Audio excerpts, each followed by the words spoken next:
Hi friends, welcome to Seyon Priya world. இன்றைக்கி நம்ம சேனலில் என்ன வீடியோ பார்க்க போகிறோம் அப்படின்னு பார்த்தீங்கன்னா, கந்த சஷ்டி விரதத்தை பற்றி தான் பார்க்க போகிறோம். எப்படி நம்ம விரதம் இருந்தால் நம்ம முருகனோட அருள் நம்மளுக்கு பரிபூர்ணமாக கிடைக்கும் அப்படிங்கிறத பற்றி தான் நம்ம இந்த வீடியோவில் தெரிஞ்சுக்க போகிறோம்.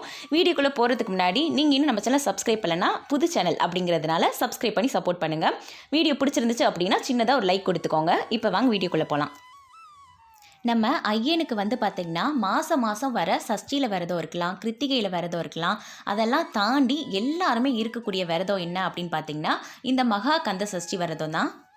சஷ்டி விரதம் அப்படிங்கிறது வெறும் குழந்தை பாக்கியத்துக்காக மட்டும் கிடையாது. நல்லபடியாக திருமணமாகணும், சொந்த வீடு அமையணும், வாழ்க்கையில் நல்லபடியாக முன்னேறணும், தொழில் நல்ல விருத்தி ஆகணும் அப்படிங்கிறதுக்காகவும் நம்ம ஐயன்கிட்ட வேண்டி விரதமாக இருக்கலாம். கண்டிப்பாக அதை நம்ம ஐயன் நிறைவேற்றி கொடுப்பாரு. நிறைய பேர் 48 நாள் கந்த சஷ்டி விரதம் ஆரம்பிச்சிருப்பீங்க. நாங்களும் பார்த்திங்கன்னா 48 நாள் விரதம் தான் இருக்கோம். 48 நாள் விரதம் இருந்தால் தான் நம்ம அப்பன் முருகனோட அருள் நம்மளுக்கு கிடைக்குமா அப்படின்னு கேட்டால் அந்த மாதிரிலாம் கிடையாது.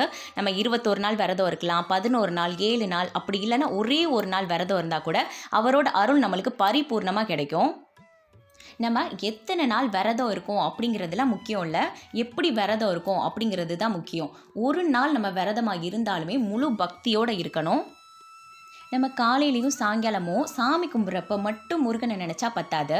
நம்ம எந்த வேலை செஞ்சாலும் பரவாயில்ல, நம்ம மனசுக்குள்ளேயே முருகா முருகான்னு நம்ம சொல்லிக்கிட்டே இருந்தோம் அப்படின்னா தான் நம்ம இருக்கிற விரதம் பார்த்திங்கன்னா முழுமையடையும்.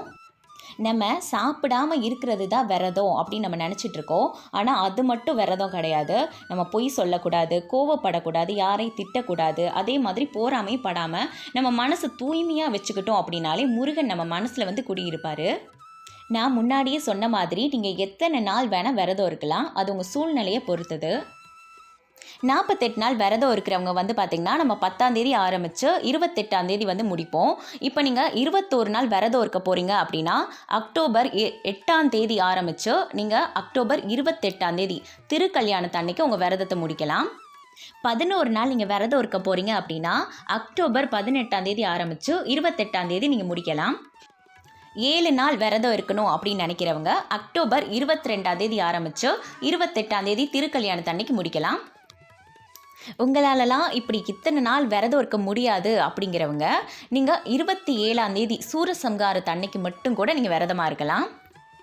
நீங்கள் எத்தனை நாள் விரதம் இருக்க போகிறீங்க அப்படிங்கிறத முடிவு பண்ணதுக்கப்புறமா நீங்கள் விரதம் இருக்க போகிற நாட்களில் ஒரு நேரம் மட்டும் சாப்பிடாமல் விரதம் இருக்கலாம். இல்லை ஒரு நேரம் கூட என்னால் சாப்பிடாமல் விரதம் இருக்க முடியாது, உடம்புக்கு ஒத்துக்காது, டேப்லெட்ஸ்லாம் போடுறீங்க அப்படின்னா ஒன்றுமே பிரச்சனை கிடையாது. நீங்கள் விரதம் இருக்கக்கூடிய நாட்களில் நான்வெஜ்ஜை மட்டும் தவிர்த்துக்கிட்டு விரதம் இருக்கலாம். 7 நாள் மகா கந்த சஷ்டி விரதம் பார்த்திங்கன்னா ஒவ்வொருத்தவங்க ஒவ்வொரு மாதிரி விரதம் இருப்பாங்க. ஒரு சிலர் மிளகு சாப்பிட்டே விரதம் இருப்பாங்க, ஒரு சிலர் இளநீ சாப்பிட்டு விரதம் இருப்பாங்க, ஒரு சிலர் பார்த்திங்கன்னா தண்ணி மட்டுமே குடித்து விரதம் இருப்பாங்க, அதே மாதிரி பால் பழம் சாப்பிட்டு விரதம் இருப்பாங்க. சாப்பிட்ற சாப்பாட்டில் பார்த்திங்கன்னா உப்பு மட்டும் சேர்த்துக்காமல் சாப்பிட்டு விரதம் இருப்பாங்க. இதில் நீங்கள் எந்த விரதம் இருக்கிறதா இருந்தாலும் பரவாயில்ல, உங்கள் உடம்புக்கு அது செட் ஆகுமா அப்படின்னு நல்லா யோசிச்சுட்டு விரதம் வருங்க. நம்ம இந்த மாதிரி நம்ம உடம்ப ரொம்ப வருத்திக்கிட்டு விரதம் இருந்தால் தான் முருகன் நம்ம கேட்குறத நிறைவேற்றி கொடுப்பாரு அப்படின்லாம் கிடையாது. நம்ம உண்மையான பக்தியையும் அன்பை காட்டினா மட்டுமே போதும். நம்ம ஒரு ஆர்வத்தில் கஷ்டமான விரதம் இருக்கலாம் அப்படின்னு முடிவு பண்ணிட்டோம் அப்படின்னா விரதம் இருக்க ஆரம்பித்ததுக்கப்புறம் தான் பார்த்திங்கன்னா இந்த விரதம் நம்மளால் இருக்கவே முடியாது அப்படிங்கிற விஷயமே நம்மளுக்கு தெரிய வரும். நம்ம விரதத்தை பார்த்திங்கன்னா அதுக்கப்புறம் பாதியிலே நிறுத்துகிற மாதிரி ஆயிரும். அப்போ நம்மளுக்கு இது ஒரு மனக்குறையாகவே இருக்கும். அதனால் நீங்கள் எந்த விரதம் இருக்க போகிறீங்க அப்படிங்கிறது உங்கள் உடம்புக்கு தகுந்த மாதிரி நீங்கள் தேர்ந்தெடுத்துக்கோங்க. நம்ம வேற ஒரு பிரச்சனைக்காக விரதம் இருக்க போய் கடைசியில் நம்ம உடம்புலேயே பிரச்சனை வந்துடக்கூடாது. அதனால உங்கள் உடம்பையும் நல்ல ஹெல்த்தியாக பார்த்துக்கோங்க. நம்ம முருகனை கும்புறதுக்காகவாது நம்ம உடம்புல தெம்பு இருக்கணும். நீங்கள் எந்த விரதம் இருக்கிறதா இருந்தாலும் பரவாயில்ல, தண்ணி பார்த்திங்கன்னா நிறைய குடிக்கணும். உங்கள் உடம்பை நல்லா ஹைட்ரேட்டிங்காக வச்சுக்கணும். நம்ம எத்தனை நாள் விரதம் இருக்கிறது, எப்படி விரதம் இருக்கிறது அப்படின்னு நம்ம பார்த்தோம். விரதம் இருக்கிற நாட்களில் எப்படி நம்ம முருகனை வழிபட்டால் அந்த அப்பனோட அருள் நம்மளுக்கு கிடைக்கும் அப்படின்னு பார்க்கலாம். விரத நாட்களில் பார்த்திங்கன்னா நம்ம ஐயனுக்கு மாலை போட்டு விரதம் இருக்கலாம். அதே மாதிரி கையில் காப்பு கட்டிட்டு கும்பிடலாம். நம்ம மாலை போட்டு காப்பு கட்டி தான் பூஜை பண்ணணும் அப்படின்னு அவசியம் இல்லை. நம்ம மாலை போடாமலும் பூஜை பண்ணலாம். நீங்கள் எந்த மாதிரி விரதம் இருந்தாலும் பரவாயில்ல, காலையில் எந்திரிச்ச உடனே குளிச்சுட்டு பூஜை பண்ண ஆரம்பிக்கலாம். டெய்லி பார்த்திங்கன்னா தலைக்கு குளிக்கணும் அப்படின்னு அவசியம் இல்லை. வாரத்தில் 2 நாள் நம்ம தலைக்கு குளித்தாலே போதும். குளிச்சுட்டு வந்ததுக்கப்புறம் வந்து பார்த்திங்கன்னா சர்க்கோன கோலம் போட்டு 6 தீபம் ஏற்றி நம்ம பூஜை பண்ணலாம். 6 விளக்கெல்லாம் உங்களால் ஏற்ற முடியாது அப்படின்னா ஒரே ஒரு விளக்கு கூட நம்ம ஏற்றி எளிமையாக பூஜை பண்ணலாம். எப்படி பண்ணாலும் நம்ம ஐயன் ஏற்றுக்குவார். நீங்கள் வேல் விக்கிரகம்லாம் வச்சுருக்கீங்க அப்படின்னா விரதம் இருக்கக்கூடிய நாட்களில் வந்து பார்த்திங்கன்னா தினமும் நம்ம முருகனுக்கு அபிஷேகம் பண்ணலாம். அப்படி உங்களால் தினமும் பண்ண முடியலை அப்படின்னா நீங்கள் கிருத்திகை சஷ்டி இந்த மாதிரி நாட்களில் மட்டும் பண்ணிக்கலாம். செவ்வாய்க்கிழமை இந்த மாதிரி நாட்களில் மட்டும் பண்ணிக்கலாம். நம்ம அப்பனுக்கு பிரசாதமாக பொங்கல் செஞ்சு வைக்கலாம். தேனும் தினைமாவும் வைக்கலாம். அதுக்கப்புறமா அவருக்கு ரொம்ப பிடிச்ச பஞ்சாமிர்தம் வைக்கலாம். அவருக்கு பிடிச்ச செவ்வாழைப்பழம் வைக்கலாம். இது எதுவுமே உங்களால் வைக்க முடியல அப்படின்னா நீங்கள் கல்கண்டு மட்டுமே கூட வைக்கலாம். அவர் எது நீங்கள் மனசார வச்சாலும் பரவாயில்ல, ஓடி வந்து அதை சாப்பிட வருவார். நம்ம முருகனுக்கு ரொம்ப உகந்த பூ என்ன அப்படின்னா அரளிப்பூவும் வெச்சிப்பூவும். வெச்சிப்பூனா வேற ஒன்றும் இல்லை, இட்லி பூ தான். இந்த 2 பூவுமே உங்களுக்கு கிடைக்கல அப்படின்னா நீங்கள் செவ்வந்தி பூ அப்படி இல்லைன்னா ரோஜா பூ கூட வச்சு கும்பிடலாம். இப்போ நம்ம எல்லாத்தையுமே ரெடி பண்ணி வச்சுட்டோம். விளக்கு ஏற்றின உடனே நம்ம வேண்டுதல்களை கடகடன்னு நம்ம ஒப்பிச்சிடக்கூடாது. எடுத்த உடனே நம்ம விநாயகரை தான் கும்பிடணும். விநாயகர் வந்து பார்த்திங்கன்னா விநாயகர் அகவல் சொல்லி கும்பிடலாம். உங்களுக்கு விநாயகர் அகவல் தெரியலன்னா பரவாயில்ல, அதுக்கு பதிலாக திருப்புகள் வந்து இருக்குது. கைத்தல் நிறைக்கணி அப்படிங்கிற திருப்புகள் வந்து நீங்கள் படிக்கலாம். இப்போ நான் சொல்கிற விஷயங்கள் வந்து பார்த்திங்கன்னா என்னோட சொந்த அனுபவத்தில் சொல்கிறது. விநாயகரை வந்து கும்பிட்டதுக்கு அப்புறமா குலதெய்வத்தை நல்லபடியாக வேண்டிக்கணும், விரதம் நல்லா இருக்கணும் அப்படின்னு வேண்டிக்கணும். அதுக்கப்புறமா வந்து பார்த்திங்கன்னா நம்ம முருகனோட அடியவர்களாக இருந்தாங்க பார்த்திங்களா, நம்ம அருணகிரிநாதர் சுவாமிகள், பாம்பன் சுவாமிகள், வாரியார் சுவாமிகள், இவங்களெல்லாம் வந்து பார்த்திங்கன்னா நல்லபடியாக கும்பிடணும். நம்ம முருகனோட அடியவர்களாக இருக்கிறவங்களை கும்பிடும்போது அவங்களோட ஆசீர்வாதத்தோடு சேர்த்து நம்ம முருகனோட அருளும் நம்மளுக்கு கிடைக்கும்.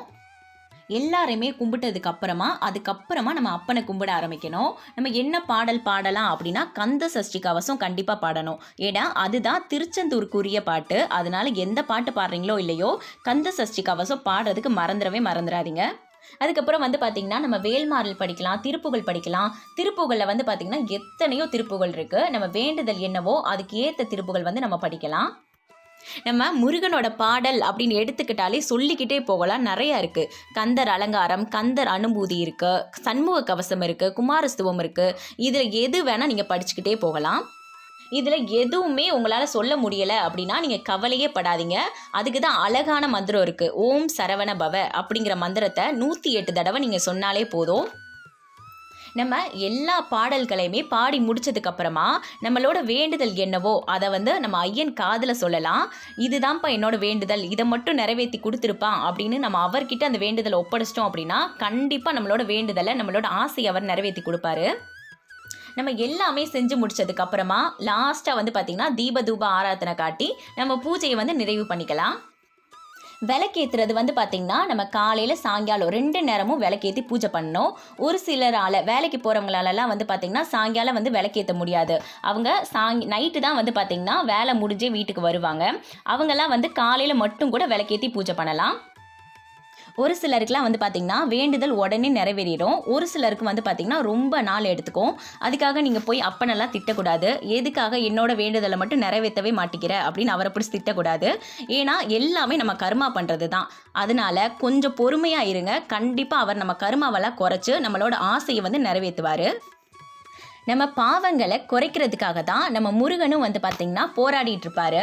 நம்ம விரதம் இருக்கிறது ஐயனுக்காக இருந்தாலும் நம்ம விரதம் இருக்கிறதுனால நம்ம கர்மாவும் வந்து பார்த்திங்கன்னா நல்லாவே குறையும்.